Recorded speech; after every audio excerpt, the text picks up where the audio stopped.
I've had this log sitting around for a few years now, and as you can see, it was cut in 1999, so I think it should be dry enough now. My plan for this was to turn it into a nice big vase with maybe a glass insert on the inside, but as you will see later in the video, this didn't work out, so I had to improvise. When I turn a log like that, I'm usually kind of winging it. I turn it into a cylinder, and from there I look at it and decide what shape fits the best with the grain and how I can avoid the defects and so on, and it's basically what I'm doing right now. This is always a scary part because there's some big chunk of bark that can fly off the lathe, but I'm wearing a face shield, so I should be okay.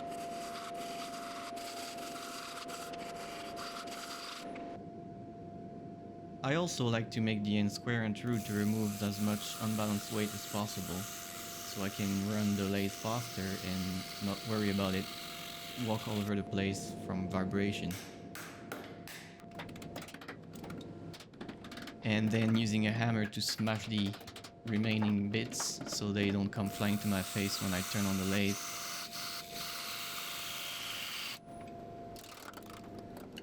Here I'm cutting a tenon on one end, and that will allow me later to hold it in the chuck and allow me to hollow it, holding it only on one end.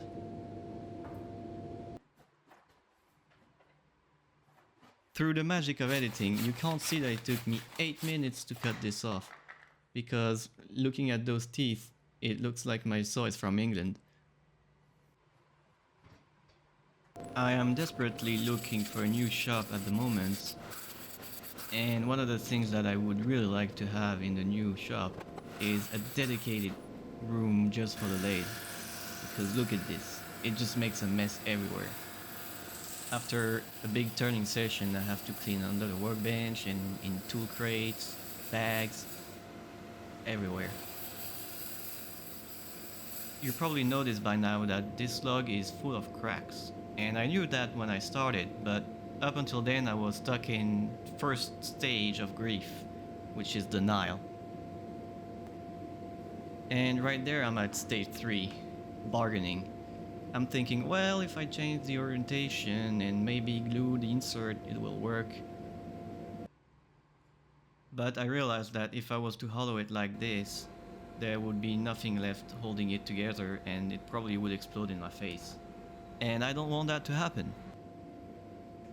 This is me during stage 4, depression, and I'm fighting the urge to just give up and throw this in the fireplace.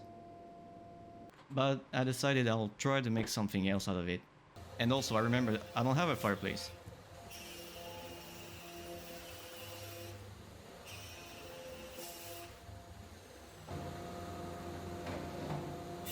Luckily I'm not just a wood turner, and I'm very fortunate to have a lot of woodworking equipment, and that allowed me to square this down and cut it into boards.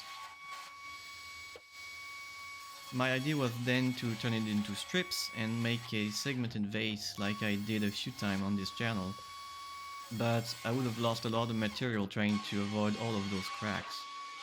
So instead I decided to keep the cracks and stack the boards in a way that would still make it strong enough to be turned, and I can just fix the cracks later.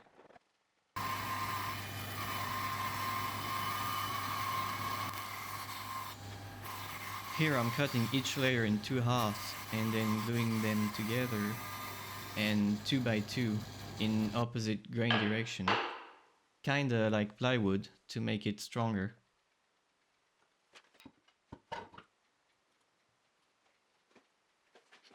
And also it's a lot easier and less stressful to deal with just one glue joint at a time.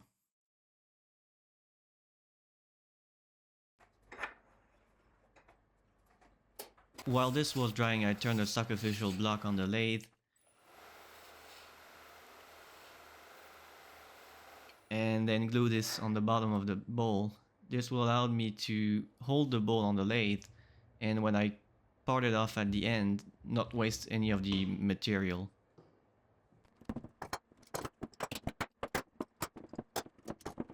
Some layers weren't perfectly flat, so I had to run them through the thickness sander.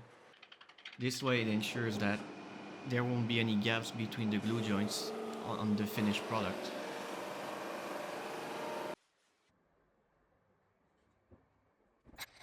I used the lathe for the final glue up as a clamp to make sure the two pieces were concentric.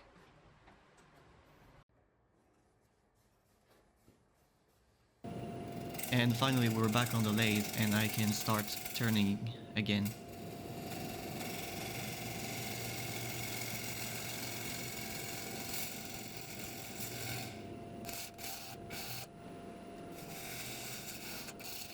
At the beginning of this, I didn't know what this log was, and initially by the color I thought it was pear wood, but then when I smelled it, I'm pretty sure it's cherry, or some kind of pretty wood.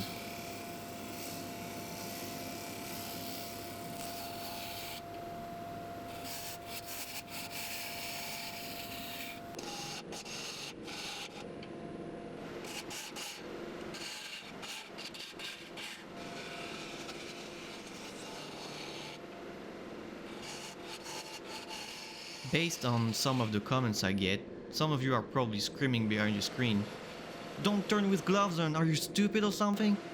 First of all, you watch your mouth. And second, I mean, I get it if it makes you uncomfortable, but personally, I don't think it's that dangerous as long as the gloves are not too loose. And as you can see here, I actually tuck my sleeves in the gloves and I feel it's more safe that way.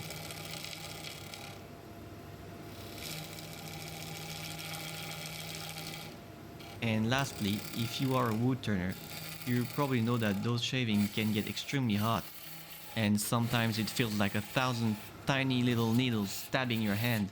So you actually need to protect your skin.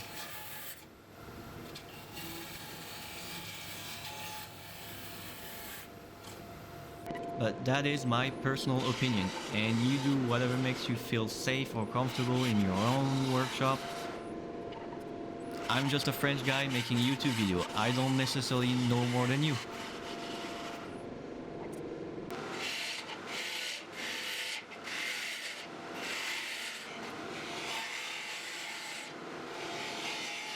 If you're still watching at this point, well, thank you. And tell me in the comments, what is your dream car to own as a daily and why? This way, all the people who skipped right to the end to see just the finished product will be left wondering, why is everyone talking about cars in the comments?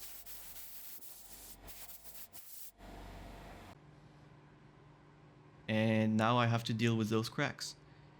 And I could have filled them with radioactive green epoxy resin like most YouTubers do, but I wanted to keep it simple, so I just used regular old wood filler, dries in 20 minutes, sands easily, compared to epoxy resin which takes multiple days to dry, and you can end up with bubbles if you didn't mix it properly or didn't use a pressure pot. Too much trouble, and everybody's doing it, so I don't want to do it.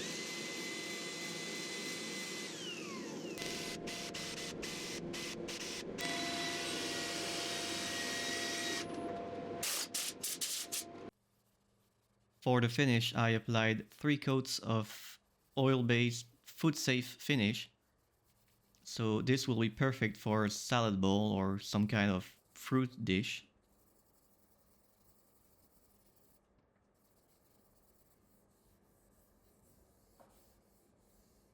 And you can see here, to remove it, I'm cutting in the sacrificial block, not the actual bowl, to save as much material as possible.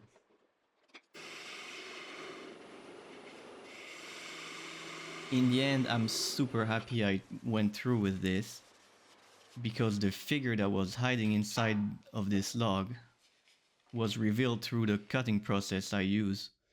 And the whole bowl now has so much character and color. I really like it. I really appreciate you watching, and if you are new here, please consider subbing if you enjoy this content. And if you already are, let me know what you think of this new style of editing with the narrating and all. And I will see you in the next video, sometimes in the near or very far future. Bye.